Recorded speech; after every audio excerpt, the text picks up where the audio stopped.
Hello, beautiful sister. Welcome to this video about the role of the priestess. My name is Marin from priestessrising.com, and I'm delighted that you are here. I want to start this video by sharing a story with you. Some of you have heard this before if you've done some work with me, but for those of you that are new, this is the story of how I tuned in and turned on my own priestess codes. It was many years ago. I was 25 years old. I'll start with a vulnerable part of the story, which is to share with you that it was a moment in my life where I was in deep hurt and pain. My brother had just committed suicide. I was 25 years old. He was 21. His girlfriend had just broken up with him, and he was distraught. And the reason why I tell you that part of the story is because I've learned that there was a coordinate that I was at that was very specific.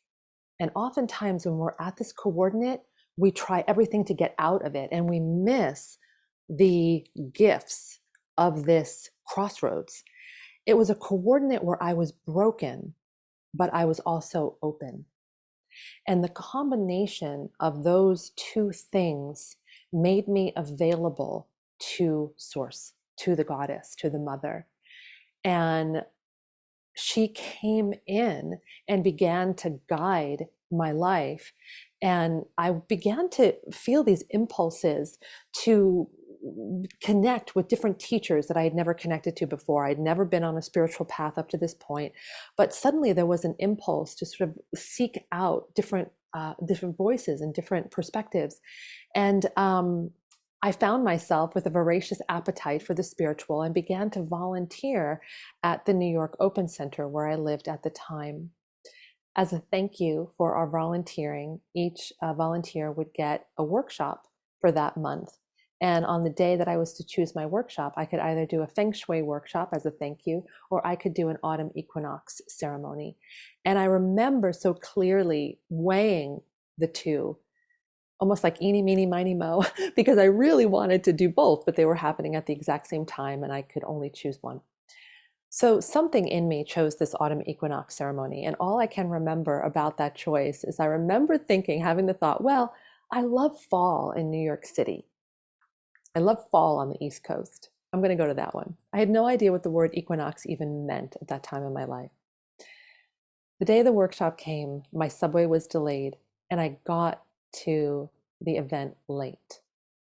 When I walked in to this event, there was a circle of women, and the facilitator, the priestess, was beginning to drop the group down. And she had a frame drum. She was drumming this beautiful rhythm. There were candles, there were twinkle lights, there was a center altar. And as my body hit the door frame of this event, it was as if something inside of me went into a visceral experience. I had a reaction to what I was seeing for the first time in this lifetime, anyway. Something deep inside of my belly, in my bones, in the core of my being, I remembered this energy, this configuration, this template that was sisterhood, sacred space, ceremony, ritual, rite of passage. There was something inside of me just clicked in and clicked on. And I went through the night buzzing with excitement as if I had like fallen into such a deep resonance of home. It's the best way I can describe it. I went up to the facilitator afterwards. I was 25 years old. I practically grabbed her by the shoulders and I said, I have to do what you do. And she smiled and sort of, took a liking to me and invited me to meet with her afterwards. And in listening to my reaction and to what I was feeling, she invited me to be her apprentice for my very first mystery school experience. And I apprenticed with her for 2 years, and it just changed my life. It changed my trajectory.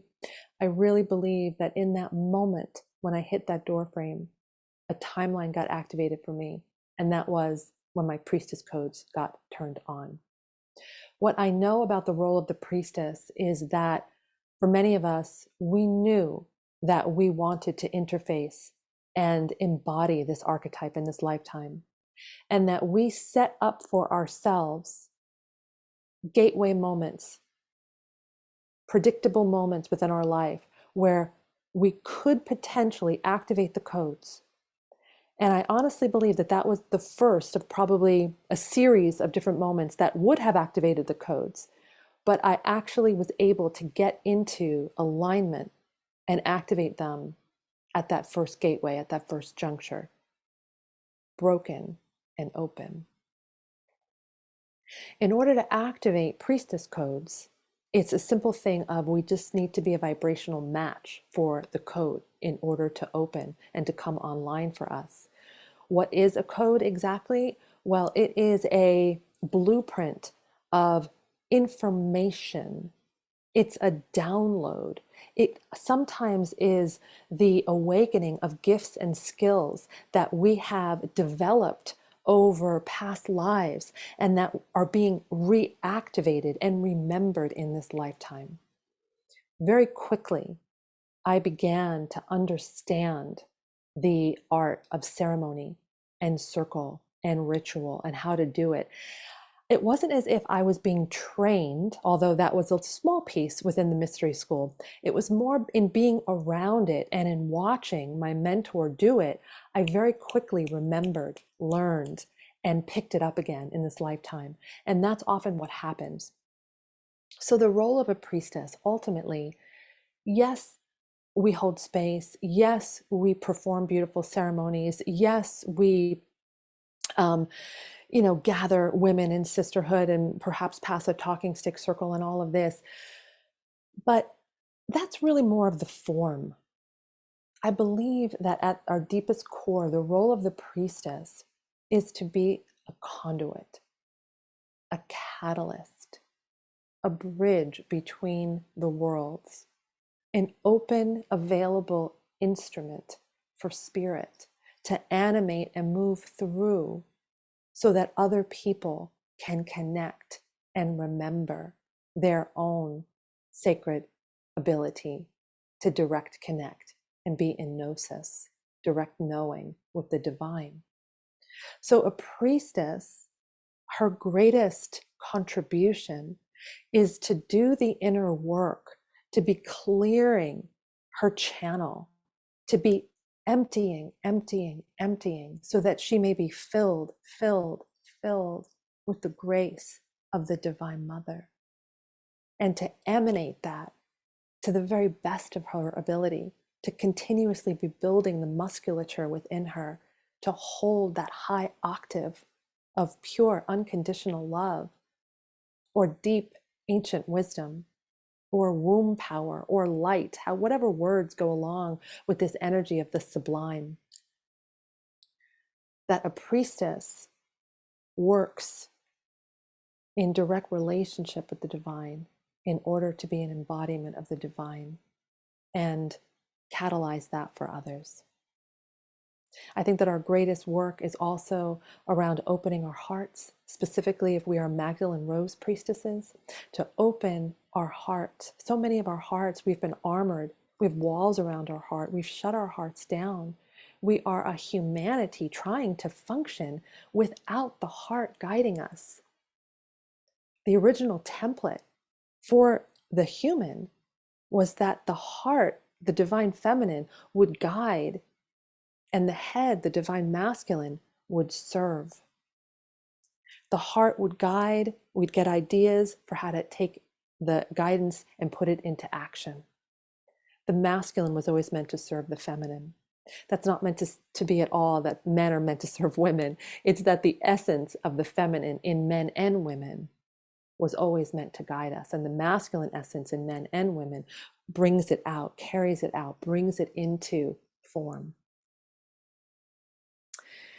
In the way that we've become so destructive and distorted, it's a simple matter of we cut the connection between the head and the heart. And the heart went underground. The heart went behind the walls. The heart is behind the armor. And so we are not tuning in, tapping into that incredible guidance of the divine feminine. But slowly, as the petals of our hearts begin to open again and awaken and unfold and expand, we begin to stream the rose frequency that is the purity of Mother's love, this elixir, this nectar, this ambrosia, this medicine that is Mother's tenderness, unconditional, all allowing, powerful love to move through us and to embrace those that are hurting, that have closed hearts, that have forgotten, that are separate, that are living under such conditions and layers of fear, scarcity, lack, pain. So, that to me, dear sister, is the ultimate role of the priestess. And in my work, my greatest ministry is a personal ministry. I know that for so many of us, we are so desperate to figure out, what is my ministry? What am I supposed to do in this world? What is my purpose?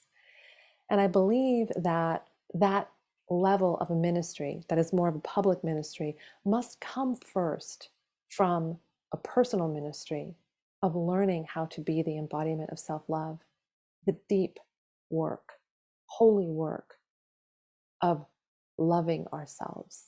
It sounds often like a platitude, but it is the most powerful work that we can be doing.